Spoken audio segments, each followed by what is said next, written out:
The 4% rule is printed in personal finance books, taught in financial planning courses, and cited across retirement forums throughout the financial internet. The premise is straightforward.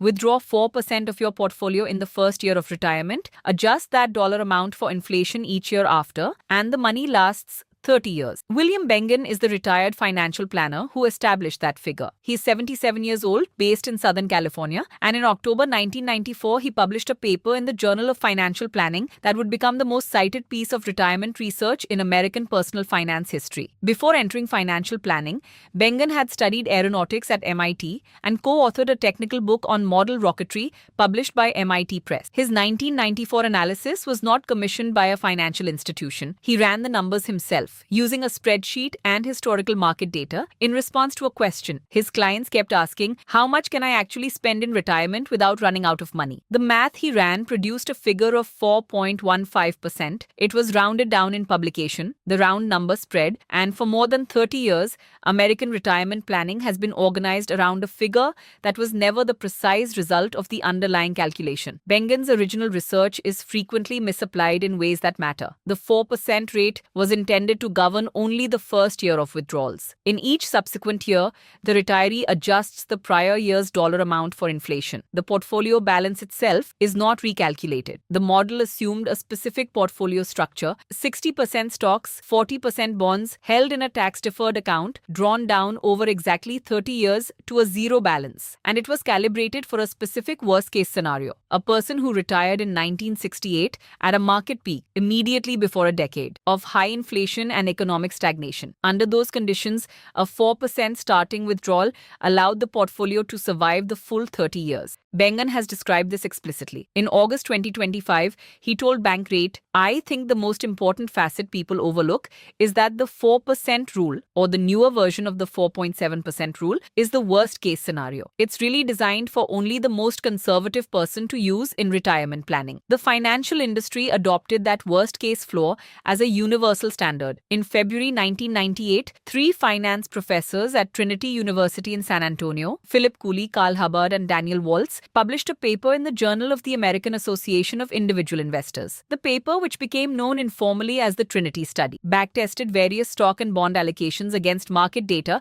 compiled by Ibbotson Associates, covering the period from 1925 through 1995, across payout periods ranging from 15 to 30 years. The study confirmed that 4% carried high historical success rates for 30-year retirements. That finding was broadly interpreted as a near guarantee. The distinction between a high historical success rate and a guarantee is not a minor one. The Trinity study also carried assumptions that are rarely acknowledged when the 4% rule is cited in practice. The study modeled no income taxes, no investment management fees, and no transaction costs. It did not account for Social Security or any other income source. A retiree withdrawing $50,000 annually from a traditional IRA or 401k does not receive $50,000. That withdrawal is taxed as ordinary income. After federal and state taxes, the net figure may be closer to $40,000. The 4% framework has never incorporated taxes. Neither did the study most responsible for its widespread adoption. By the time academic researchers were cataloging the rule's limitations in peer-reviewed journals, the number had already become embedded in consumer financial culture. Personal finance websites, retirement planning tools,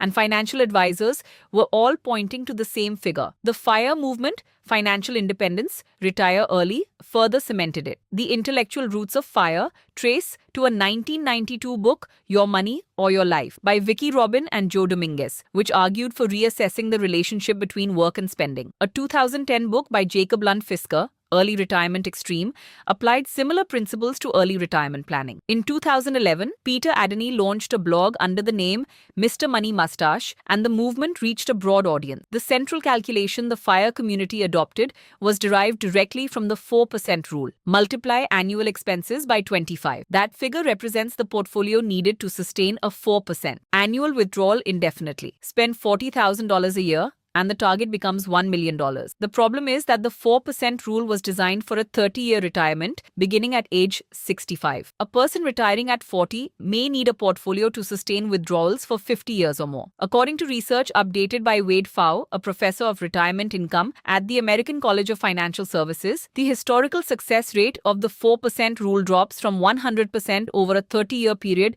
to 86% when the horizon extends to 40 years, using a balanced stock and bond portfolio. Data for 50-year horizons is sparse because the original studies did not model scenarios of that length. There is a separate structural vulnerability in the 4% rule that applies regardless of retirement age. It is called sequence of returns risk, and it describes the following dynamic. Two retirees with identical portfolio values and identical average investment returns over 20 years can experience dramatically different outcomes depending on when those returns occur. A retiree who encounters strong market performance early and poor performance later retains more capital during the withdrawal period than one who experiences the same returns in reverse order. The retiree who faces losses early is selling assets into a declining market to fund withdrawal, which accelerates portfolio depletion. Average returns in isolation do not capture this risk.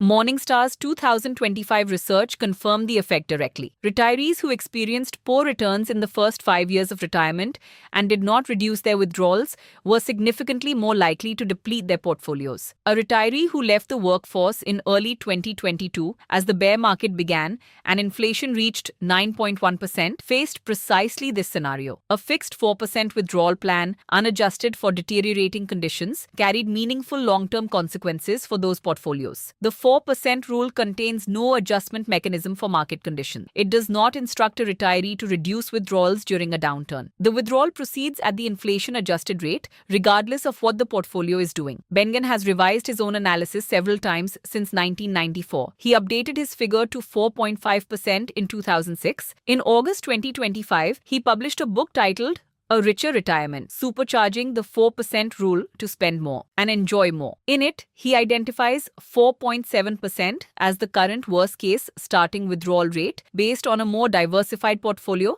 that includes mid-cap, small-cap, and international stocks alongside bonds and cash. Of approximately 400 historical retirement scenarios he has modeled, only one required a withdrawal rate as low as 4.7% to survive 30 years. He told Bankrate that the average safe withdrawal rate across the past 100 years of historical data is 7%. On a $1 million portfolio, the difference between withdrawing 4% and 4.7% is $7,000 in the first year of retirement, roughly $580 per month. If the historical average safe rate is closer to 7%, a retiree who withdraws only 4% is foregoing approximately $30,000 annually on that same portfolio. Bengen addressed this directly. If you take less, the odds are very high that you're going to end up with a big pile of money when you retire and a lot of regrets for not having spent more during retirement. Morningstar's research team has arrived at a different conclusion from a different methodological direction. Rather than relying on historical returns, Morningstar uses forward-looking return forecasts for major asset classes. In 2021,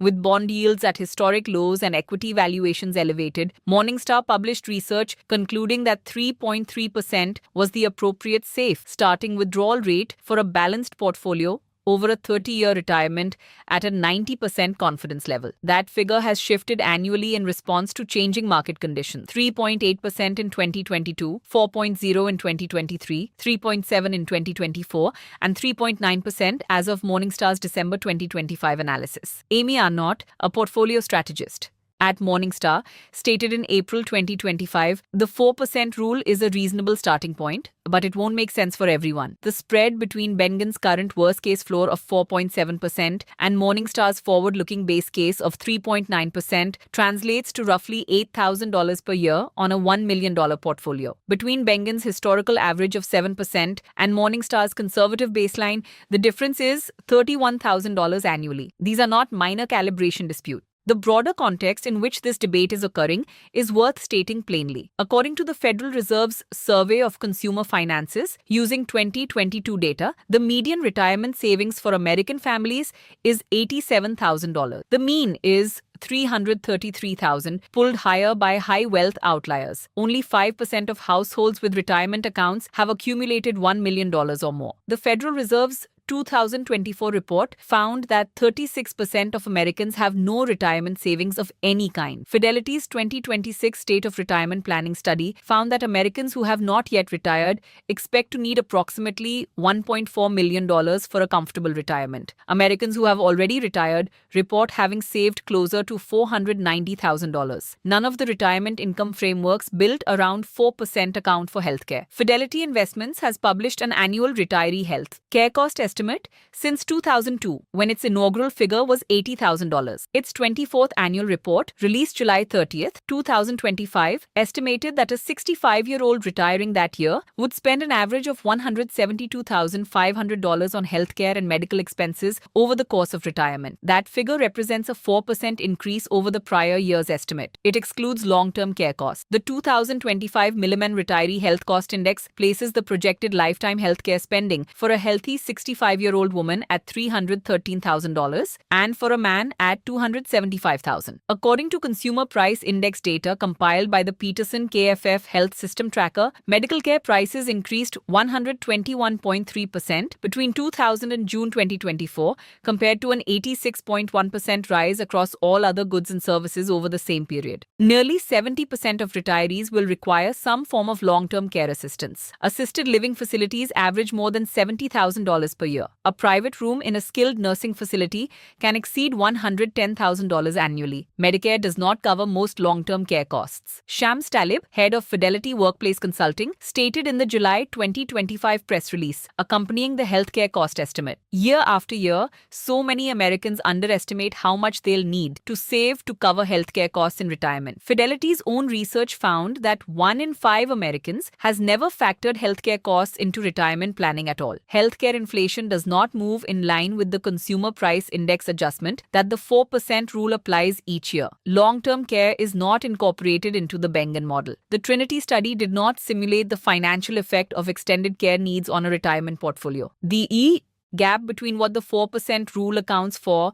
and what retirement actually costs is not the result of flawed arithmetic. It reflects the limits of a model built on conditions that have materially changed. The bond market environment of the 1990s, in which intermediate-term government bonds reliably returned 6 to 7% annually, provided the stabilizing function that made the 60-40 portfolio work in Bengen's original analysis. That environment no longer exists in the same form, and the 40% bond allocation that anchored the model cannot be assumed to deliver equivalent results. Researchers have also documented a consistent pattern in actual retiree spending that the 4% rule does not reflect. Spending tends to be highest in the early years of retirement when retirees are healthier and more active. It declines during the middle years of retirement. It rises again in later years, driven predominantly by healthcare costs. The 4% rule applies the same inflation-adjusted withdrawal in year 1 as in year 23. Actual retirement spending does not follow that path. Christine Benz, Director of Personal Finance and Retirement Planning at Morningstar, wrote in 2025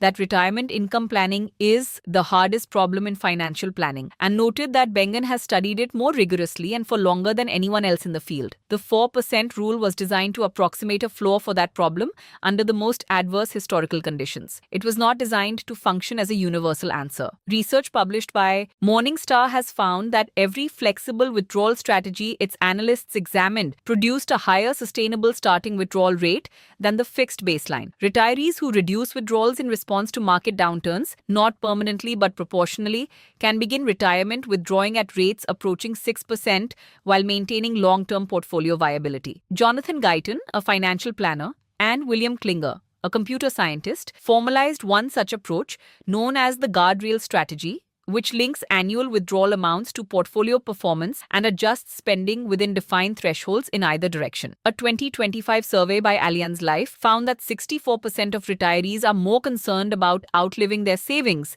than about death itself. Bengen has now modeled approximately 400 historical retirement scenarios. His current position is that 4.7% is the worst-case floor, that the historical average safe withdrawal rate is 7%, and that most retirees adhering to the 4% 4% rule will accumulate more money than they need while foregoing spending they could have sustained. Morningstar's forward-looking models place the appropriate starting rate for a fixed withdrawal strategy at 3.9%, below the original rule, while also finding that flexible strategies support materially higher rates. The 4% rule remains the most widely cited withdrawal benchmark in American retirement planning. It is also a figure its creator has not recommended in its original form for nearly 2 decades.